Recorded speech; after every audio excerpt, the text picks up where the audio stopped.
Olá, salve Maria, seja muito bem-vindo, muito bem-vinda ao Cooperadores da Verdade. Eu sou o Peter Martins e este é o podcast para você conhecer, amar, viver e defender a fé católica. Peçamos a intercessão da Santíssima Virgem Maria, do nosso glorioso patrono São José, de São Francisco de Sales e de Santo Tomás de Aquino, para que este episódio seja conduzido e frutifique segundo a vontade de nosso Senhor. Esse é o 17º episódio da 6ª temporada e nós vamos continuar falando sobre soteriologia. Essa é a parte 2, do assunto que nós estávamos tratando aí no episódio passado, calvinismo, arminianismo e catolicismo, onde a gente está estudando as diferenças e as semelhanças entre as duas principais vertentes soteriológicas protestantes e as duas principais vertentes soteriológicas católicas, ou seja, as diferenças e as semelhanças entre o calvinismo e arminianismo e tomismo e molinismo.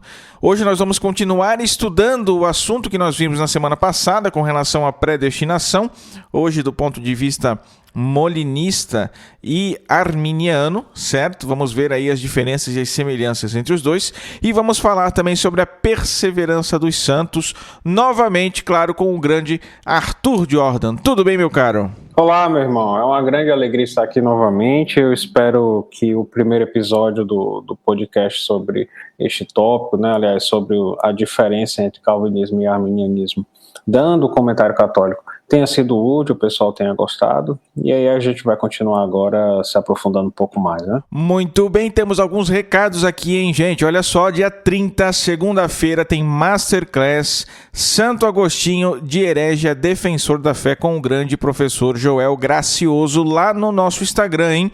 Não vão perder, pelo amor de Deus, não vai ficar gravado, tá bom? Não vai ficar gravado, não tem choro nem vela, não vai ficar gravado, é às 21 horas, para você conhecer Santo Agostinho, conhecer a trajetória intelectual de Santo Agostinho, que fez dele um dos maiores defensores da fé da igreja e, claro, aprender também a ser um apologista, um defensor da fé com este grande santo. O professor Joel é um dos maiores estudiosos de Santo Agostinho do Brasil, é mestre em doutor em filosofia pela USP, com especialização em teologia, membro da Sociedade Brasileira e da Sociedade Internacional de Filosofia Medieval, já coordenou o Centro de Estudos Agostinianos, que tem a maior biblioteca agostiniana da América Latina.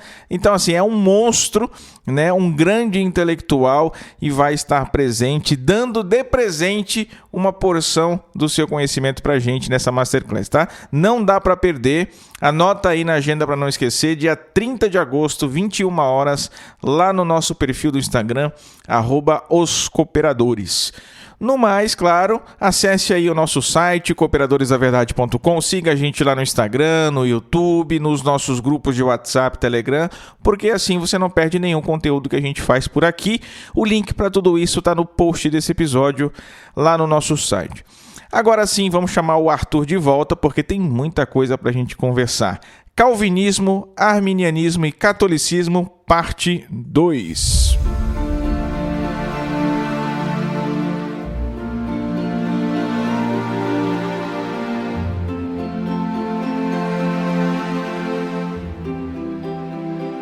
Então, eu queria falar uma coisa muito importante antes de a gente começar a desenrolar o assunto aqui, que é o seguinte: se você não ouviu o episódio anterior ainda, caiu de gaiato aqui já na parte 2, ouça a parte 1. Ouça a parte 1, tá? Por quê? Simplesmente porque lá a gente explora o assunto de uma forma um pouquinho mais introdutória. Aqui nós estamos continuando o assunto do episódio passado, então é fundamental que você ouça. Atenção, não é tão introdutório assim. Se você não conhece nada, eu recomendo que você ainda ouça o episódio que eu gravei, se eu não me engano, em 2019 ou 2020, que se chama Predestinação na Doutrina Católica. Tá? Então ouça aquele primeiro episódio, depois ouça o episódio anterior, o episódio 16 da temporada 6, e depois venha para esse, porque senão você vai ficar boiando aqui, porque de fato é um assunto bem profundo, ok? Arthur, olha só, no episódio passado a gente falou sobre a eleição, a predestinação nas 4 doutrinas, calvinismo, arminianismo, tomismo e molinismo, só que ficou muito mais acentuada a diferença do calvinismo para o tomismo.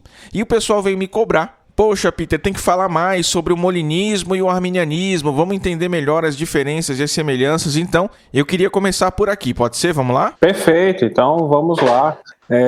Exatamente, o que eu ia dizer era uma recomendação caso alguém tenha chegado agora, escute o primeiro episódio, onde a gente vai falar muito sobre essa questão da eleição do ponto de vista reformado arminiano e dando um comentário católico. Bem, do ponto de vista, o que é que a gente pode falar que é semelhante e é diferente na predestinação molinista e arminiana? Antes de tudo, a gente tem que recordar que o arminianismo ele é protestante. E por ser protestante, ele ensina, por exemplo, a imputação da justiça de Cristo na justificação, ou seja, algo que é propriamente protestante, apesar de que seja explicado de modo diverso nas confissões protestantes, mas de fato ele é semelhante ao molinismo em alguns aspectos. Então, do ponto de vista arminiano, Deus predestina aqueles que ele conheceu de antemão,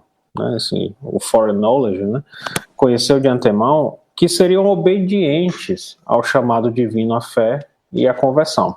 A gente tem que recordar que, do ponto de vista arminiano, Deus dá a graça suficiente a todos, a fé e a conversão. Mas esta graça ela pode ser resistida. Então, aqueles que ele viu de antemão, né, que seriam obedientes a esse chamado divino, essa graça divina à fé e à conversão, ou seja, não resistiriam essa graça divina à fé e à conversão, Deus predestinou. Até aí estamos concordando, né, Arthur? Exatamente. E do ponto de vista molinista é interessante. Por quê? Porque do ponto de vista molinista, é que eu não estou falando do congruísmo, que seria um molinismo adaptado, que é digamos assim, foi a proposta teológica que a Companhia de Jesus seguiu a partir aí do Superior Geral, o Aquaviva, né? Então, o molinismo, não o congruísmo, o molinismo propriamente dito, ele também vai elaborar mais ou menos aí nesse sentido. Como assim? Deus também vai predestinar aqueles indivíduos que cooperaram com a graça até o fim.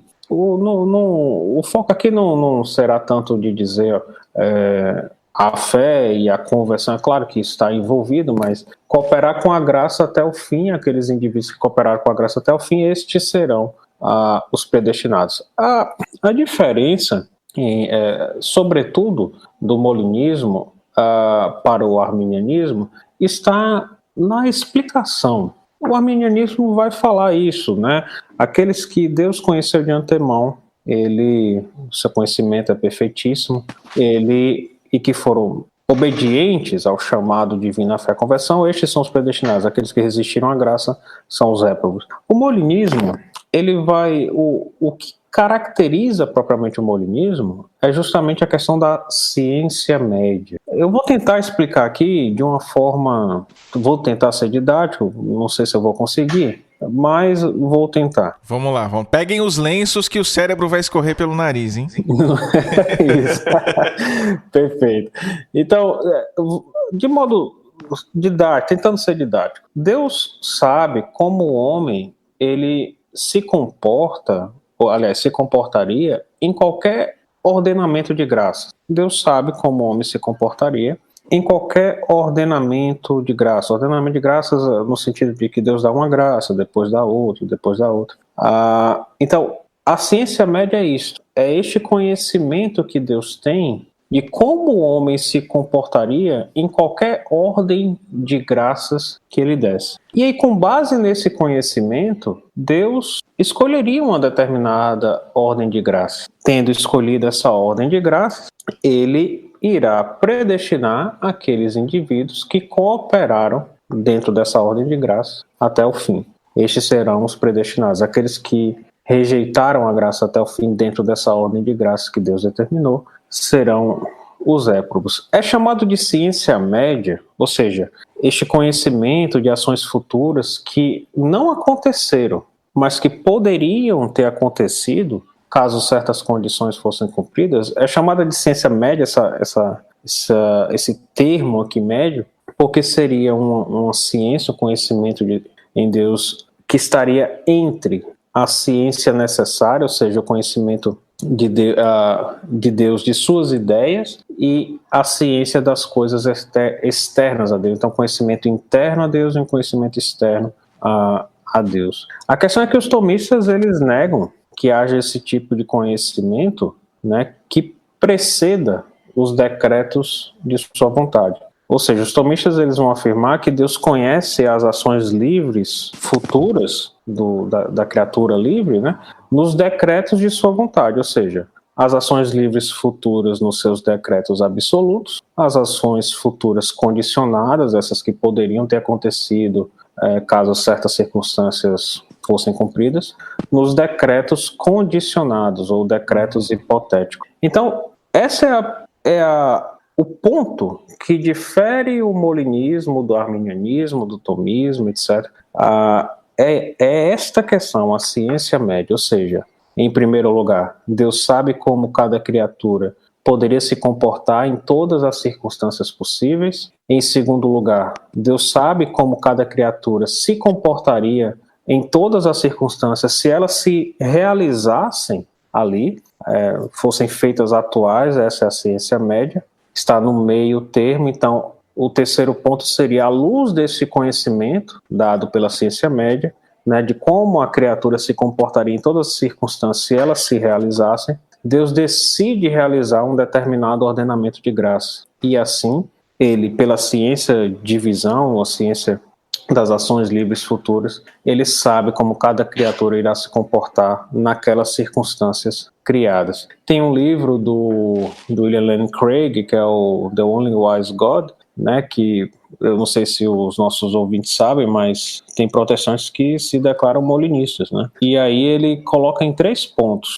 Isso que eu acabei de falar, ele tenta resumir em 3 pontos. O primeiro ponto, Deus conhece todos os mundos possíveis. O segundo ponto, que seria a questão da ciência média, Deus sabe o que cada criatura ia fazer sob quaisquer circunstâncias possíveis.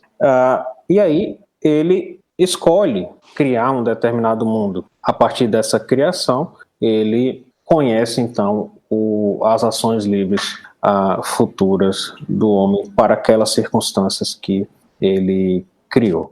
Então, essa questão da ciência média, né, esse conhecimento das ações que poderiam ter acontecido, mas que não aconteceram, né, é o que distingue o molinismo do arminianismo e, na verdade, de todas as escolas católicas, inclusive, com exceção do congruísmo, que se funda também na ciência média por ser um molinismo alterado. Deu para entender? Então o molinismo ensina que Deus conhece não só o futuro objetivo, mas também todo o reino de possibilidades da vida de cada ser humano. Então vejam só que coisa interessante. Deus conhece não só exatamente o seu futuro, aquilo que você vai fazer, mas aquilo também que você faria. Quer dizer, todas as infinitas possibilidades da sua vida, Deus conhece, e é isso que se chama de ciência média para o molinismo, algo que o arminianismo ainda não alcançou, não é, Arthur? Isso. A ciência média é realmente aquele ponto característico do molinismo e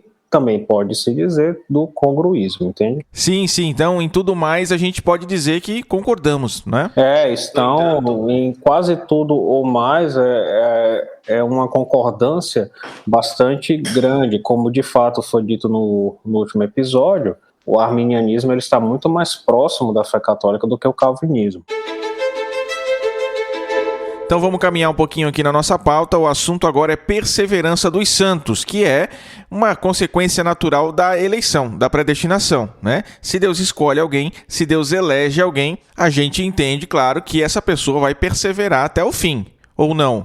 Isso é o que a gente vai ver e o Arthur vai explicar pra gente. Meu caro, como é que a gente começa a falar sobre a perseverança dos santos? Muito bem, então eu vou tentar seguir o mesmo raciocínio do episódio passado. Eu dou o dogma reformado, depois o arminiano e faço o comentário católico. Perfeito, vamos lá. O dogma reformado, como eu também falei no último episódio, vai ser retirado do Sínodo de Dort, obviamente não uma citação direta, eu faço um resumo aqui. E e o arminianismo, ele, apesar dos diferentes documentos, eu optei por usar a confissão arminiana né, por ter sido o primeiro documento confessional arminiano. E aí, basicamente, essa parte da perseverança dos santos pode ser encontrada no capítulo 18. Então, vamos lá. Do ponto de vista reformado, a respeito da perseverança dos santos, podemos dizer algumas coisas. Eu separei aqui em diferentes tópicos. Vou falar o primeiro tópico. Então, o primeiro tópico é o seguinte: Deus não livra totalmente os regenerados da carne e do corpo do pecado. Eles podem pecar por fraqueza, mas caso o façam, devem buscar refúgio em Cristo e procurar mortificar a carne pela oração e por exercícios de piedade, ansiando pela perfeição.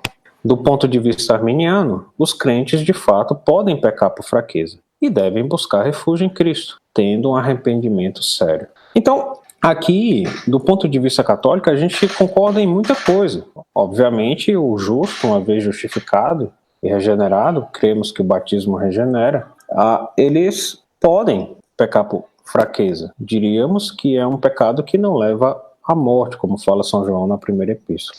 E é claro, eles devem ansiar pela perfeição e procurando se conformar a Cristo pela oração e por exercício de piedade. Concordamos. A diferença, do ponto de vista católico, é que discordamos que quando o homem ele é regenerado, ainda permanece pecado. Por quê? Porque cremos que o batismo ele é o banho da regeneração que nos torna justos e santos, puros, limpos de todo o pecado. Então, concordamos. O homem justificado, regenerado, ele pode pecar mesmo após o batismo, por fraqueza, sobretudo. E que ele deve, sim, pela oração e exercício de piedade, procurar se refugiar em Cristo. Quando ele pecar, ele deve, sim, procurar ter um arrependimento sério aqui do ponto de vista arminiano. E ansiar pela perfeição, mas discordamos de que mesmo no momento em que o homem é justificado, e ainda continua o pecado na carne. Nós discordamos disso. Sim, perfeito. Foi exatamente por isso, inclusive, que Jesus instituiu o sacramento da penitência, o sacramento da confissão, para que nós possamos recuperar esse estado de justiça que foi perdido com o pecado grave, com o pecado mortal. Exatamente. Muito bem, meu caro. Pode ir seguindo aí, tá? Vamos lá. Muito bem. O outro tópico, ainda esses tópicos obviamente estão dentro da questão da perseverança dos santos. Então, do ponto de vista reformado, podemos dizer mais o seguinte: por causa do pecado remanescente nos regenerados e das tentações do demônio, somente Deus pode preservá-los na graça. E isto ele o faz. Preserva na graça os regenerados até o fim. Do ponto de vista arminiano, de fato, é Deus quem preserva o eleito na graça. Contudo, ele pode pecar gravemente e decair da graça, mesmo que por algum momento ele volte ao estado de graça pelo arrependimento gratuito e um arrependimento sério. O eleito ele perseverará até o fim, caso, não resistindo à graça de Deus continuamente dada a ele, mantenha os requisitos da eleição e da justificação. Quais são os requisitos da eleição e da justificação? A fé e a santidade da aliança. Então, do ponto de vista católico, eu vou analisar os dois separadamente. O reformado ele vai dizer o seguinte: por causa do pecado remanescente nos regenerados, que nós discordamos, como acabamos de falar, e das tentações do demônio, somente Deus pode preservar o homem na graça. E é verdade, concordamos que se o homem ele persevera na graça até o fim, isto já é uma graça. A perseverança final é uma graça. Perfeito. O dogma reformado continua. E isto Deus faz o quê? Ele preserva na graça os regenerados até o fim. Ou seja, quando o homem ele é regenerado, do ponto de vista reformado, ou eleito, Deus vai preservá-lo na graça até o fim. Ele não pode decair tão profundamente do estado de graça. E nós discordamos. Nós cremos sim que os eleitos eles serão salvos, senão não seriam eleitos. Mas nós afirmamos que mesmo que de fato eles venham a ser salvos no fim, por algum momento eles podem decair da graça, como pelo pecado que leva à morte, pelo pecado mortal. Deus há de preservar o eleito até o fim. Mas não significa que ele não possa decair da graça por um pecado grave.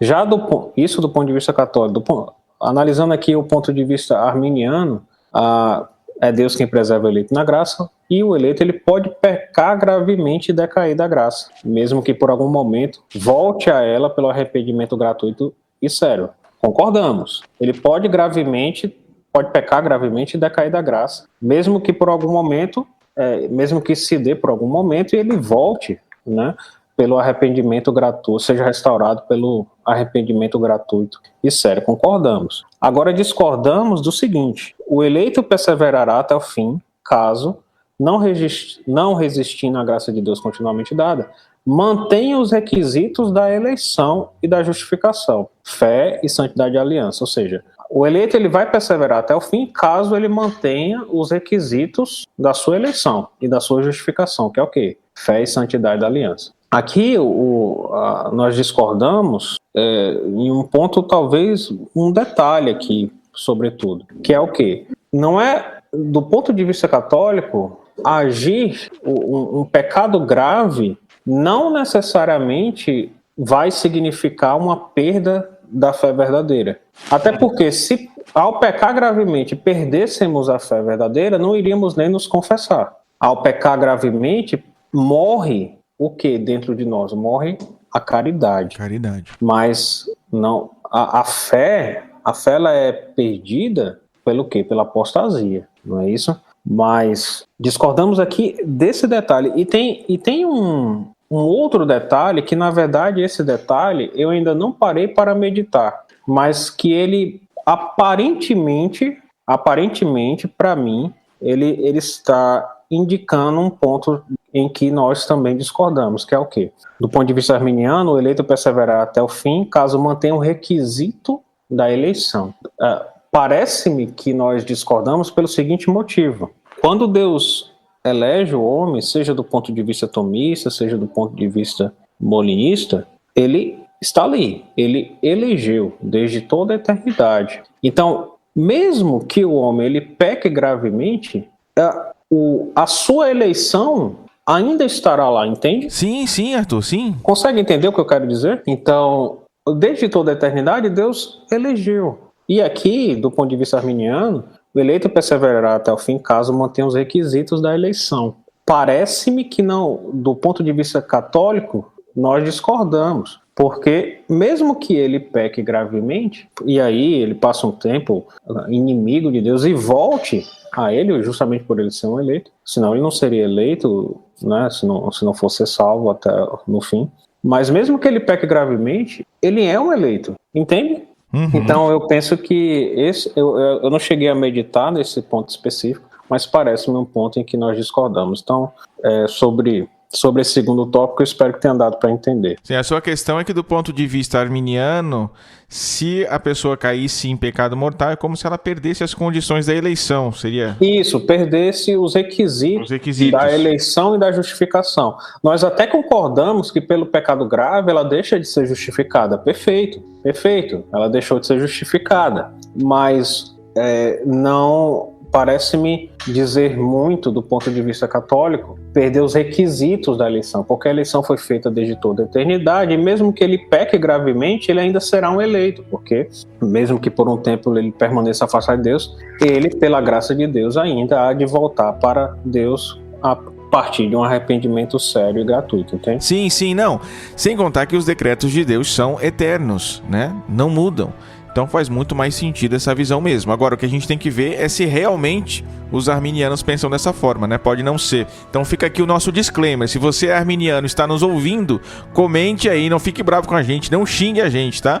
Mas comente aí nos dando a visão correta, tá certo?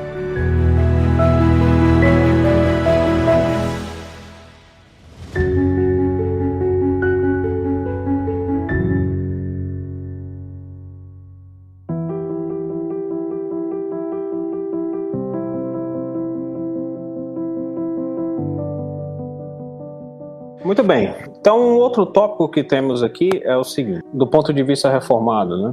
Os crentes regenerados podem cometer pecados graves. Só que ao cometê-los, eles provocam sim a ira de Deus e algumas vezes podem perder a sensação da graça. Contudo, eles não decaem totalmente da graça da adoção e do estado de justificação. Além disso, Deus não permite que cometam um pecado contra o Espírito Santo. Portanto, mesmo na queda de um pecado grave, a semente da regeneração permanece, ela é imperecível. Além disso, Deus efetivamente levará os crentes que pecaram ao arrependimento. Eu vou dar logo o comentário católico disso aqui. Isso, aí tem pontos de convergência, mas de divergência muito claros, né, Arthur? Concordamos. Os crentes regenerados, eles podem cometer pecados graves. Perfeito. Provocam a ira de Deus. Perfeito. Podem perder a sensação da graça, tudo bem, isso aí não tem problema, mas discordamos no seguinte: contudo, eles não decaem totalmente da graça e do estado da justificação, discordamos. Quando o homem ele peca gravemente, ele deixa de ser justificado. Quando ele peca gravemente, ele deixa de ser regenerado. Nisso discordamos. Para que ele volte a ser justificado e regenerado, ele precisa confessar os seus pecados no sacramento da confissão, a segunda tábua de salvação. Então, discordamos disso aqui. Os crentes regenerados não decaem totalmente da graça e do estado da justificação. Por quê? Porque a semente da regeneração permanece, ela é imperecível. Discordamos. O homem ele é justo, feito justo e santo no batismo. Se ele peca gravemente, ele deixa de ser justo e santo. Muito simples. Deixa de ser regenerado. Então, discordamos disso aqui. Deu para entender? Sim, meu caro. Para os nossos ouvintes aí que nunca tiveram contato com a doutrina calvinista, né? É que eles têm um ponto que se resume num axioma: uma vez salvo, salvo para sempre. Não é isso, Arthur? Acaba esse sloganzinho, ele, de certo modo, poderia, dependendo de como a pessoa entenda, ser fundado nesse ponto, né? Exatamente, não, é o que eu ia dizer. Então toda essa parte da perseverança dos santos está fundada nesse axioma praticamente. Então se uma vez salvo, salvo para sempre, a gente já entende que a pessoa nunca vai decair totalmente da graça. Porque justamente essa semente da regeneração ela é imperecível. Do ponto de vista católico nós discordamos. Do ponto de vista arminiano, é o seguinte: o crente ele pode sim cometer pecados graves, e aí ao cometê-los eles decaem da graça da justificação, perfeito, concordamos, e decaem da eleição. Caso retornem pela fé e pelo arrependimento sério, eles serão restaurados pela graça, e preste atenção aqui, e as condições para esses atos divinos, ou seja, a eleição, e as condições para esses atos divinos estarão novamente presente neles, que é o quê? Quais são as condições? A fé e essa boa consciência. Então, de novo, do ponto de vista arminiano, tudo bem, o crente pode cometer pecado grave e ao cometer ele decai da graça da justificação, concordamos. Mas, ao cometer o pecado grave, ele decai da eleição. Caso retorne pela fé e pelo arrependimento sincero, eles serão restaurados pela graça, e as condições para esses atos divinos, né, a eleição, a justificação, as condições para a eleição e a justificação estarão novamente presentes neles. Então, como eu acabei de falar no outro tópico, eu já afirmei, repito, eu não havia meditado, mas parece-me um ponto de discordância com a fé católica, que aqui novamente está sendo reforçado o porquê que eu acho que é um ponto de discordância com a fé católica. Claro, a gente sabe lá o método de Hugo de São Vito, quando a gente vai estudar algo, a gente lê, a gente medita, a gente contempla. Muito bem, eu ainda não meditei, mas parece-me aqui que é este o caso. Ou seja, eles decaem, ao cometer o pecado grave, eles decaem da eleição.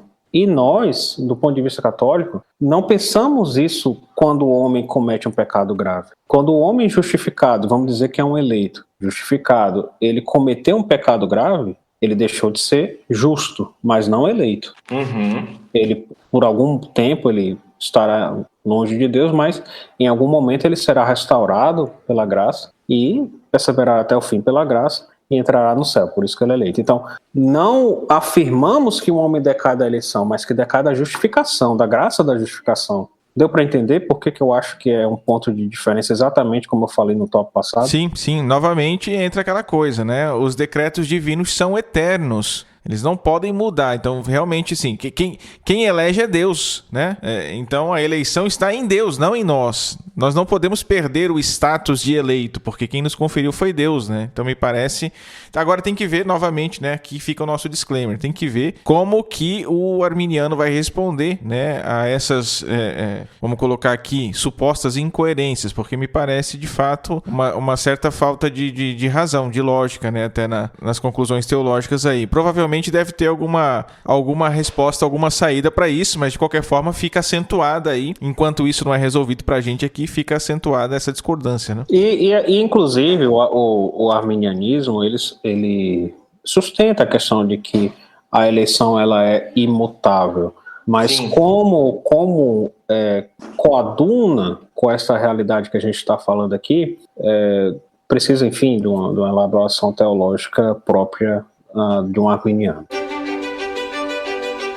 Muito bem, gente, vamos seguir com a nossa pauta aqui. Agora o nosso tema é um pouco mais espinhoso, né? Sobre a certeza da salvação. Bom, existe a predestinação, nós sabemos, a doutrina da igreja ensina isso, mas nós podemos ter a certeza de que nós estamos salvos? Vamos ver aí o que ensina as diversas correntes, né, tanto do protestantismo quanto do catolicismo. Arthur, é contigo. Muito bem, do ponto de vista reformado. Os eleitos recebem a certeza de sua eterna e imutável eleição para a salvação ao constatar em si mesmos alguns frutos. Por exemplo, fé verdadeira em Cristo, temor filial para com Deus, tristeza pelos pecados, fome e sede de justiça. Os verdadeiros crentes, então, estão certos, com certeza de fé, de sua preservação para a salvação. Aqui já entra, então, o comentário católico do seguinte. Vamos lá. O que o Sírio de Dort fala é o seguinte: os eleitos recebem, de outro modo, os eleitos recebem a certeza de sua eterna e imutável eleição. Nós católicos não negamos que se possa ter uma certeza. O que nós negamos é que se possa ter uma certeza de fé. Uma certeza de fé é o que nós negamos. Como assim? Certeza de fé é uma certeza que não pode errar, porque está fundada na autoridade de Deus. Está dando para entender? Perfeitamente. Certeza de fé está fundada na autoridade de Deus, que Arthur Jordan de Azevedo Toné é eleito. Ele não revelou isso, entende? Ele não revelou isso. Então, nós discordamos disso. Aqui, eles têm uma certeza, recebem a certeza, os verdadeiros crentes estão certos, com certeza de fé, creem da sua preservação para a salvação. E nós discordamos. Podemos dizer que temos uma certeza moral, mas não uma certeza de fé. E justamente temos uma certeza moral que não é uma certeza pequena, não é uma balela, é uma certeza moral, mas não é uma certeza de fé. E justamente temos essa certeza moral, crescemos nessa compreensão, justamente pelos frutos que eles deram aqui. Fé verdadeira, temor filial, claro, diríamos outras coisas também. Frequência nos sacramentos, devoção a Nossa Senhora, mortificação, oração, a obras de misericórdia, a obediência aos mandamentos. Isso são frutos, são sinais que permitem ter uma certeza moral da eleição, mas sempre recordando: quem está de pé, cuidado para não cair. Não, é isso, Arthur. O que eu gosto de dizer é que eu posso ter uma esperança firme da salvação, mas não a fé que eu já estou salvo. A esperança é uma virtude, a fé é outra, não é? Então, a fé é uma ação de Deus no nosso entendimento, no nosso intelecto, para que nós possamos assentir, aceitar as verdades que Ele revelou. A virtude da esperança é uma virtude que também é infundida por Deus, portanto também é sobrenatural, mas é infundida na nossa vontade.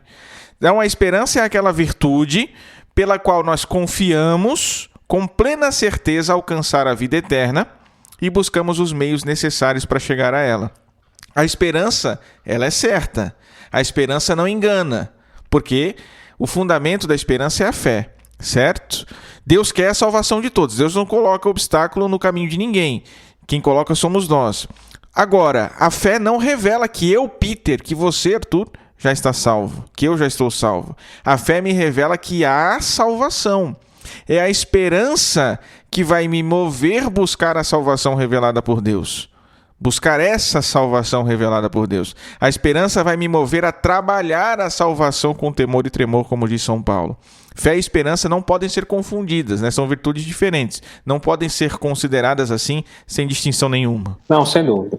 E do ponto de vista arminiano, é possível dizer o seguinte: os crentes podem ter cada vez mais certeza de sua glorificação, né, na entrada no céu, contanto que mantenham as condições requeridas para a sua eleição e justificação, ou seja, não resistência à graça e uma fé verdadeira. Sim. Então, de novo, né, os crentes, eles podem ter cada vez mais certeza de sua glorificação. Não negaríamos se estiver, por exemplo, se referindo a uma certeza moral. Aqui é que nós discordamos, né? Contanto que mantenham as condições requeridas para a sua eleição e justificação. Não resistência à graça é uma fé verdadeira. Ou seja, poderíamos até dizer, contanto que mantenham o estado de justificação, né? A graça da justificação. Sim. Mas, novamente, não diria, um católico, pelo menos, ele não se expressaria dessa forma. Ele não diria as condições requeridas para a sua eleição. Isso pode, e aí, de novo, né, volta no primeiro e no segundo tópico, eu creio que há essa divergência com o dogma católico, mas isso pode até ser entendido de forma ortodoxa do ponto de vista católico, né? Manter as condições requeridas para a eleição é simplesmente no sentido de, sei lá, cooperar com a graça, etc. Se manter no estado de graça e tal.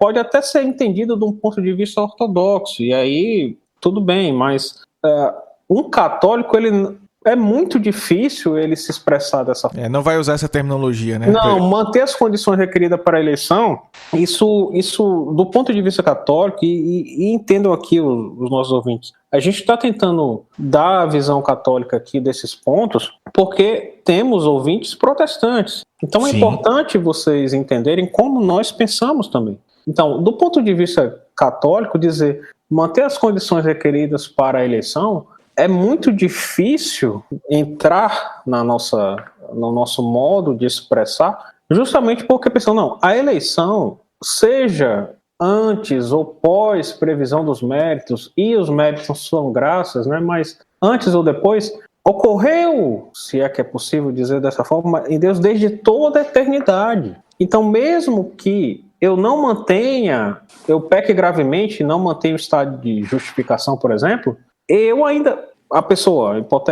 aquela pessoa hipotética, ela ainda é um eleito. Então, assim, pode até ser interpretado de uma forma ortodoxa do ponto de vista católico, mas nós não nos expressaríamos assim. É que nem a justificação somente pela fé. É completamente possível se expressar dessa forma. E com ortodoxia, do ponto de vista católico. O próprio Bento XVI, na sua catequese paulina, ele falava isso: olha, basta entender somente pela fé, uma fé que opera pela caridade. Sim. Uhum. Então, mas a gente não se expressaria dessa forma. Exatamente. Por quê? Porque tem a Epístola de São Tiago, que fala que é a única vez que a palavra somente pela fé, a expressão aparece. É a única vez. E ficaria, do ponto de vista católico, ficaria um pouco estranho dizer justificação somente pela fé, quando tem um livro bíblico que fala o homem não é justificado somente pela fé. A gente evita... Não somente pela fé. Exatamente. A gente evitaria usar. Evitaria. É só a questão. Então, essa expressão, manter as condições requeridas para a eleição, pode até ser interpretado de um ponto de vista católico de forma ortodoxa, mas a gente não usaria. Só para ficar mais claro aqui para o nosso ouvinte, né? Se uma pessoa cair da graça e permanecer a vida inteira fora da graça de Deus, longe de Deus, sem procurar Deus, significa que ela perdeu a condição de eleição? Não, ela continua sendo eleita. E ela vai ser salva, nem que Deus recupere o estado de graça nela no último suspiro da vida, né? Os decretos de Deus são perenes, são imutáveis, não vai mudar. Então, a pessoa continua sendo eleita, a pessoa vai ser salva. A gente tem que entender, pessoal, que eu até foi justamente o começo aqui a respeito da predestinação do ponto de vista molinista, mas o tomista também. Isso inclusive está no Catecismo, número 600, de que quando Deus, ele na sua providência, dentro da sua providência, ele encaminha, né, ele guarda, ele rege, ele sustenta, ele guia, etc, etc, como o Criador quer. Todas as coisas. Então, ao fazer isso, ele sabe, desde toda a eternidade, quem serão aqueles que entrarão na glória, que serão glorificados, que entrarão na bem-aventurança. A predestinação é justamente essa realidade de permitir, né, de levar certas pessoas para a glória eterna. Mas ele leva porque desde toda a eternidade ele sabia que aquelas pessoas iriam cooperar com a graça até o fim da vida, ou ele escolhe essas determinadas pessoas sem considerar nada nelas, simplesmente por seu amor, por sua bondade, escolheu alguns e não outros. Olha, a questão não é essa. A questão é que, seja porque ele viu que cooperaria até o fim, seja por nada nelas, né? Simplesmente porque ele quis determinadas pessoas e não outras. Não importa. Mesmo para ambos os casos, ele sabe quem entrará no céu. Então, se uma pessoa é eleita, ela será salva. E no plano providencial de Deus, está tudo lá. Está a liberdade do homem, está a graça que é do começo ao fim, até a boa obra é graça, os méritos do homem, na verdade, são graça, está tudo lá. Se em determinado momento, sei lá, aquela pessoa, ela era um pagão, ela passou a vida toda longe de Cristo. Lá nas últimas semanas de vida, ela conheceu um padre. E aí esse padre pregou a boa nova do evangelho e a batizou. Ela vai para o céu. Uhum. Então, assim, e Deus sabia disso desde toda a eternidade. Veja aquele caso daquele beato, acho que hoje ele já é beato, infelizmente eu não me lembro o nome dele, mas aquele beato francês que era um ladrão, e aí matou não sei quem na rua, foi preso. Na prisão ele teve um toque, recebeu um toque da graça de Deus profundíssimo, e se tornou uma referência de cristão, de católico que busca uma perfeição dentro da prisão e aceitou a prisão e a pena de morte como o devido castigo pelo seu assassinato de uma pessoa lá, eu acho que era um pai de família, etc. E hoje ele ou é servo de Deus ou já é beato, é um dos dois. Deus sabia desde toda a eternidade que ele iria para o céu, ele era um eleito, apesar de ter pecado gravemente. Mas Deus sabia também que em determinado momento da vida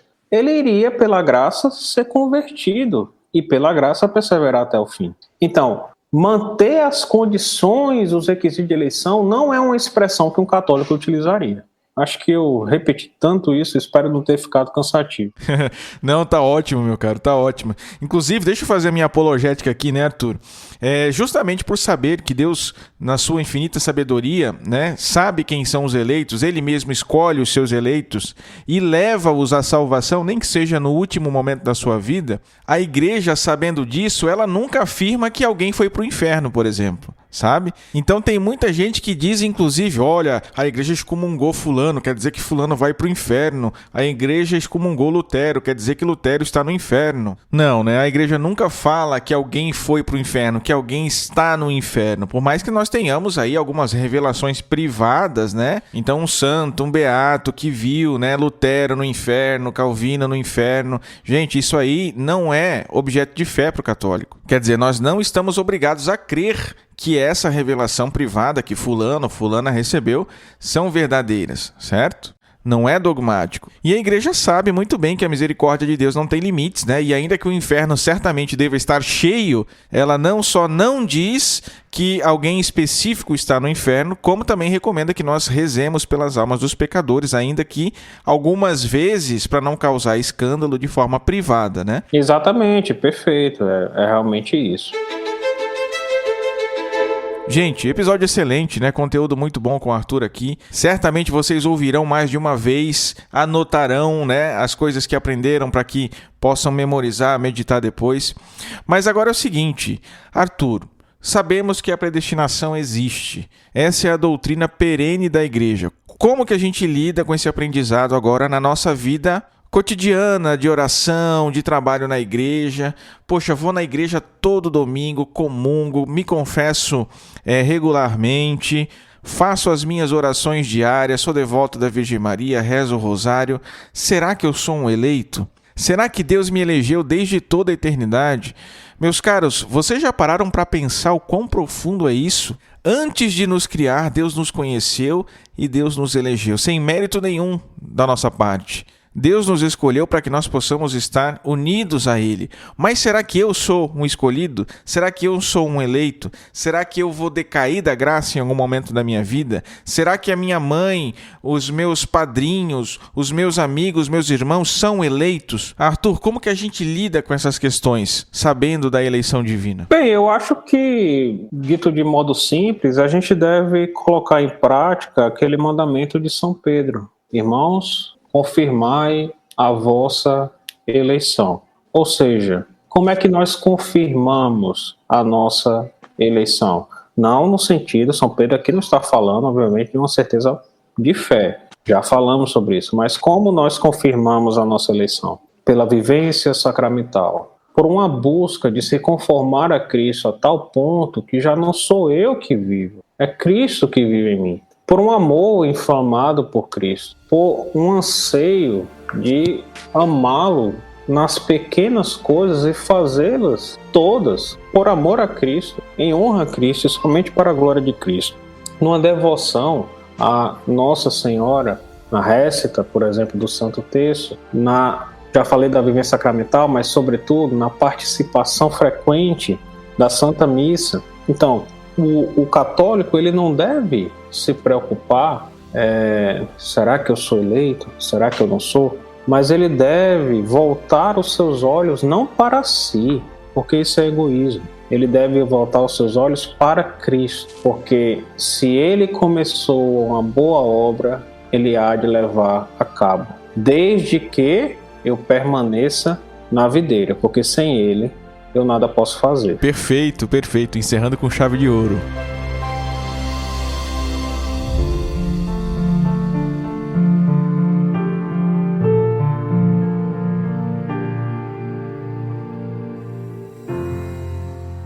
Rezemos a Virgem, nossa doce suzerana, que nos proteja, nos guie e cuide sempre do nosso apostolado.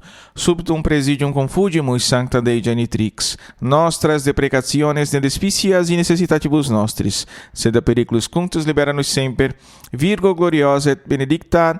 Amém. Arthur, muito obrigado mais uma vez, meu caro. Pessoal, não esqueçam de ouvir o podcast do Arthur, Coloque os Cristãos, lá no nosso site, no Spotify, porque tá bom demais, tá? Deus te pague, Arthur. Muito obrigado pela presença. Não, eu que agradeço, meu irmão.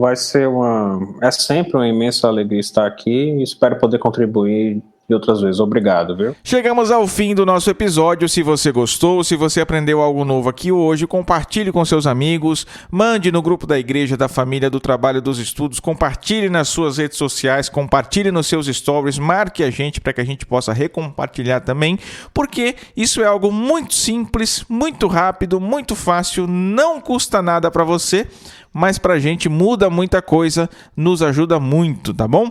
O Cooperadores da Verdade é um projeto que pertence ao Centro de Estudos São Francisco de Sales, que por sua vez pertence à Milícia de Santa Maria, ordem a qual eu faço parte. Então quem quiser saber mais, quem quiser conhecer mais, acessa aí miliciadesantamaria.org.br. Muito obrigado por ter ouvido a gente até aqui, reze sempre por nós, nós rezamos por você. Salve Maria!